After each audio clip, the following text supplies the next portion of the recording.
이번 우리 특별 새벽기도의 주제가 이웃을 사랑하고 나를 사랑하는 법, 이제 이런 주제를 가지고 말씀을 좀 준비했는데요. 이웃을 사랑한다는 것, 어제 우리가 첫 번째 나누었던 말씀은 말에 대한 것이었습니다. 말.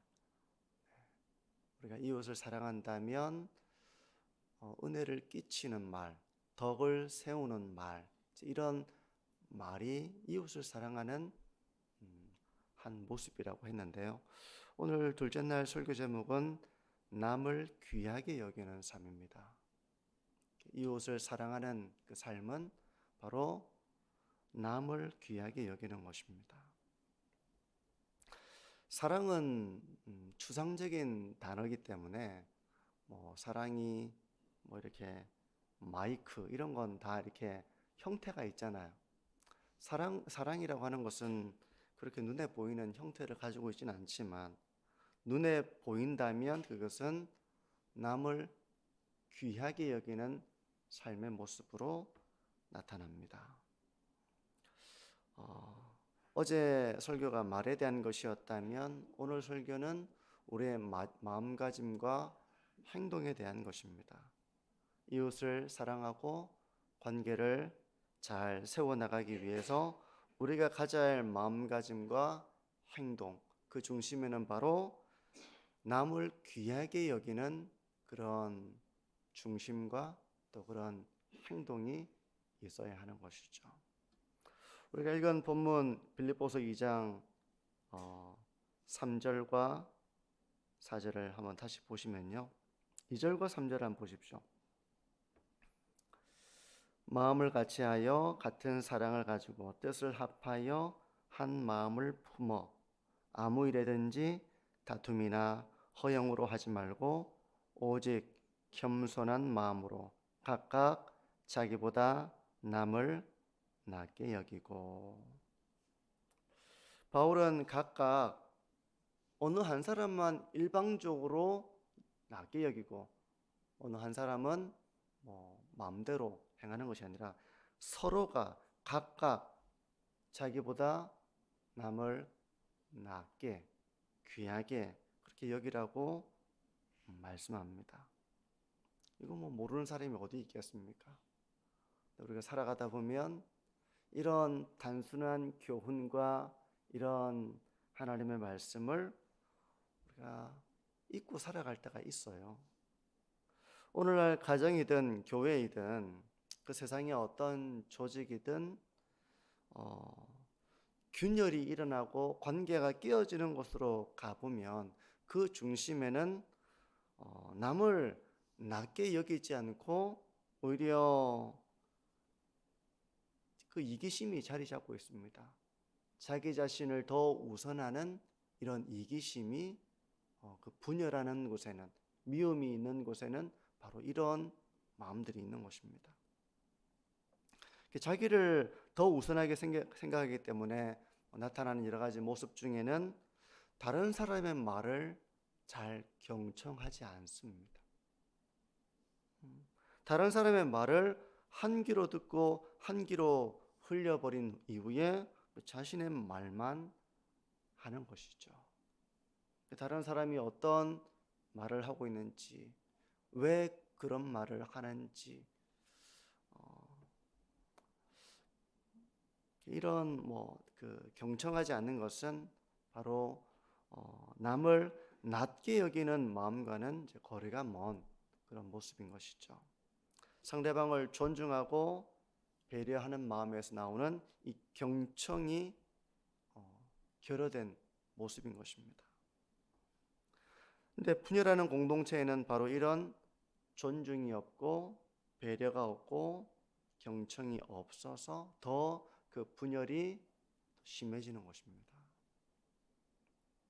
특히 사람과의 관계 속에서 이기심은 자기 중심적인 생활로 나타납니다. 가정생활이 자기 유익을 추구하는 수단이 될 때, 자기가 행복하고 자기의 유익을 추구하는 수단이 될 때 그 가정은 관계가 바로 서기 어렵고 또 행복한 가정으로 서기가 어려운 것이죠. 오늘날 무너지는 가정을 보게 되면 이런 이기심이 그 기초에 깔려 있습니다. 다 자기 입장에서 자기의 요구를 하고 있고 온통 자기 행복, 자기 유익, 자기 편함 이런 것들을 앞세우다 보니까 서로가 부딪히다가 관계가 깨어지는 일들이 일어나는 것입니다. 신앙생활도 신앙을 개인적인 유익을 추구하는 수단으로만 여기게 된다면 그것은 든든한 공동체로 서기가 어렵습니다. 이기심을 버리지 않는 이상 가정이든 교회든 하나가 되기 어렵습니다. 그리고 복음의 공동체가 되기가 어려운 것입니다. 그러므로 이런 이기심을 가진 사람이 있다면 교회는 교훈하고 권면해서 그 이기심을 버리도록 해야 하죠. 마치 부모가 자녀를 훈계하듯이 교회가 이 일을 지혜롭게 해야 합니다. 이 일을 해야 되는 거예요. 지혜가 필요하죠. 근데 교훈과 책망을 좋아할 사람은 없습니다. 자녀들도 마찬가지예요. 아무리 부모가 헌신하고 수고하고 희생해도 교훈하고 책망하면 그 말을 기쁘게 기꺼이 듣기보다는 그것을 이렇게 불편하게 듣는 것이 부모와 자녀의 관계 속에도 그런데 부모가 자녀의 관계가 아닌 관계 속에서 교훈하고 책망한다면 그걸 잘 듣기란 어려울 것입니다. 그렇기 때문에 이 바울이 애타는 심정에 대해서 눈물로 호소한 것처럼 우리에게는 그런 기도가 필요하고요. 그런 눈물이 필요하고 그 가운데서 나오는 권면이 필요한 것입니다. 그러므로 우리의 관계가 서로 사랑으로 묶여지고 든든하게 세워지려면 오직 겸손한 마음으로 각각 자기보다 남을 낮게 귀하게 여길 수 있어야 하는 것입니다. 이게 바로 우리의 관계를 세워나가는 이웃을 사랑하고 이웃과의 좋은 관계를 세워나가는 공동체를 세워나가는 하나님의 방법이에요. 그러면 나보다 남을 낮게 여기는 그 구체적인 것은 어떤 것입니까? 남을 귀하게 여기고 낮게 여기는 그런 모습은 어떤 걸까요? 많은 모습들을 생각해 볼 수 있습니다. 한 3가지 정도 같이 좀 새벽에 간단하게 좀 묵상을 해보려고 하는데요. 첫 번째는 양보하는 것입니다. 나보다 다른 사람을 먼저 생각하고 고려하며 나보다 우선 누리도록 해주는 것. 그게 바로 양보입니다. 보통 누가 이렇게 양보를 잘합니까? 이런 모습이 가장 일반적으로 나타나는 관계는 바로 부모죠. 부모는 자녀에게 거의 양보하실 것입니다. 거의 양보하실 거예요. 좋은 것이 있으면 부모가 그것을 먼저 누리는 것이 아니라 자녀들을 위해 양보하실 것입니다. 자녀와 먼저 누리기 위해서 다투는 부모는 거의 없으실 거예요. 때문에 좋은 부모와 양보하는 부모와 그런 부모의 사랑을 아는 자녀의 관계는 존경과 사랑으로 하나로 묶여지는 것입니다. 우리가 교회 안에서도 서로가 나보다 남을 낮게 여기고 귀하게 여기는 마음으로 양보하는 그런 공동체를 우리가 세워나가야 할 것입니다. 서로 생각이 다를 때도 있겠죠. 서로 의견이 다를 때도 그럴 때에도 우리가 서로 존경과 사랑으로 든든히 묶여지고 서로 양보하는 마음을 가질 때 그런 노력을 기울일 때 나보다 남을 낮게 여기는 그 모습이 양보하는 것으로 이렇게 배려하는 것으로 나타날 때 그것이 바로 이웃을 사랑하는 모습입니다. 그럴 때 그 관계는 든든하게 서가고 하나됨을 이루어 나갈 수가 있는 것이죠.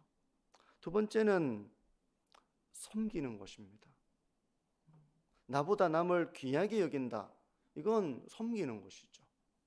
종이 그 주인을 섬기는 것처럼 섬기는 것입니다.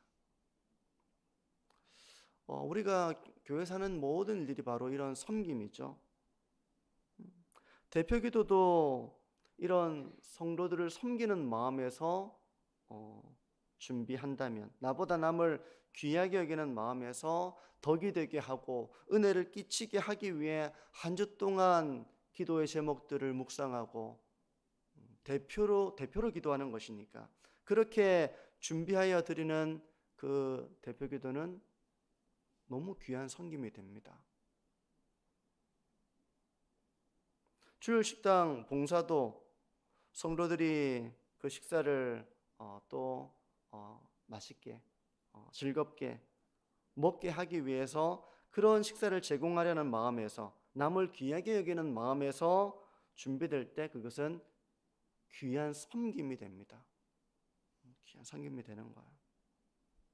다른 일들도 마찬가지입니다. 우리가 단지 일로서 그것을 대하는 것이 아니라 이런 마음 없이 일로서도 대할 수 있겠죠.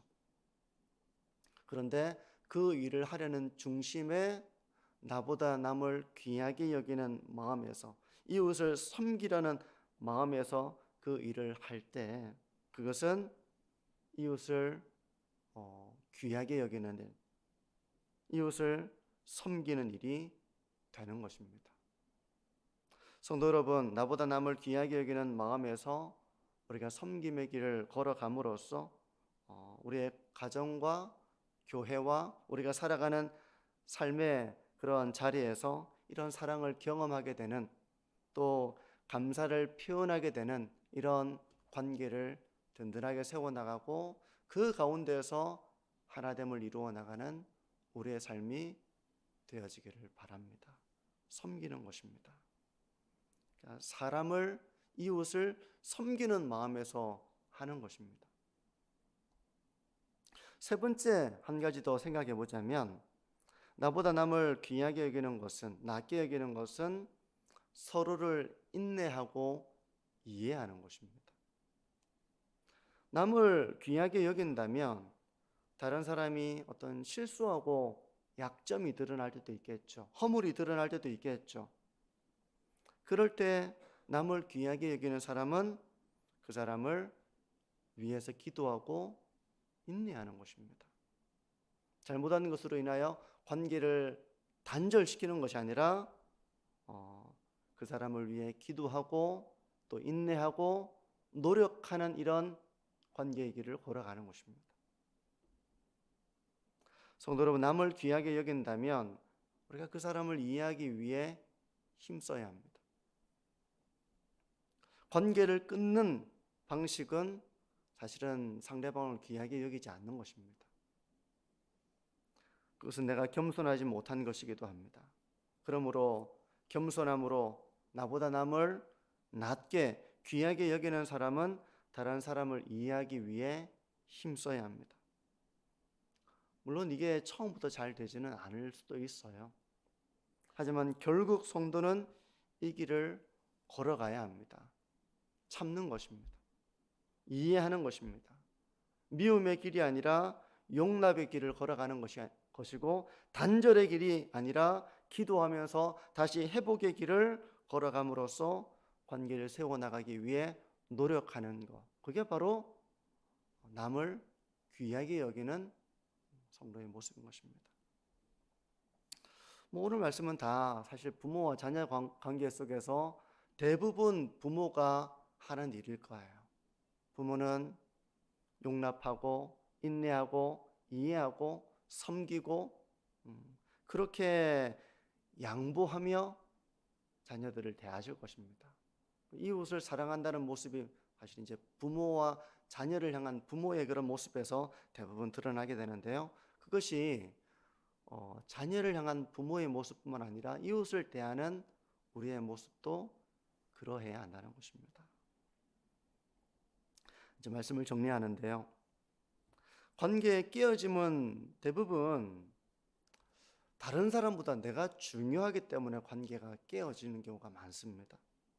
나의 이기심이 앞서는 것이죠. 하지만 지혜롭게 관계를 세워나가는 사람은 겸손하게 남을 자기보다 낮게 여기는 마음을 가지고 있습니다. 낮게 여기는 마음을 가지고 있기 때문에 양보합니다. 낮게 여기는 마음을 가지고 있기 때문에 섬깁니다. 또 그런 마음을 가지고 있기 때문에 그를 위해 기도하는 것입니다. 인내하며 참으며 이해하며 기도하는 것입니다. 미움이 아니라 용납과 회복의 길을 걸어가기 위해 다시 그 길을 걸어가는 것입니다. 그게 바로 이웃을 사랑하는 모습이에요. 남을 귀하게 여기는 모습입니다. 이런 말씀 어제도 그렇지만 오늘도 우리가 모르는 것은 하나도 없으실 거예요. 근데 가정 안에서 많은 경우 이렇게 관계가 깨어지는 경우의 중심으로 가보면 나보다 남을 귀하게 여기는 이런 마음에서 비롯되는 양보와 배려와 섬김과 헌신과 또 인내와 용납과 위한 기도, 이런 것이 잘 이루어지지 않기 때문에 더 그 관계가 깨어지는 것이죠. 우리 성도 여러분, 올 한 해 이웃을 사랑하는 법, 더 많이 나보다 남을 귀하게 여기라는 주님의 말씀을 따라서 관계를 세워나가기 위해 노력하기를 바라고요. 또 관계가 일방적이지가 않습니다. 나는 내가 하고 싶은 대로 다 하고, 어느 한 사람은 일방적으로 그를 인내하고 일방적으로 그를 섬기고 일방적으로, 그런 관계는 참 어려운 거예요. 각각 서로가 서로를 그렇게 하는 것입니다. 그러므로 성도 여러분, 꼭 장로님들만 일방적으로, 권사님들만 일방적으로, 기관장들만 일방적으로, 그게 아니라 서로가 서로를 위해 귀하게 여기는 그런 노력을 통해서 관계를 든든하게 세워나가고 그 공동체를 하나됨을 이루어 나가는 그런 우리의 삶, 또 우리 교회가 되어지기를 바랍니다.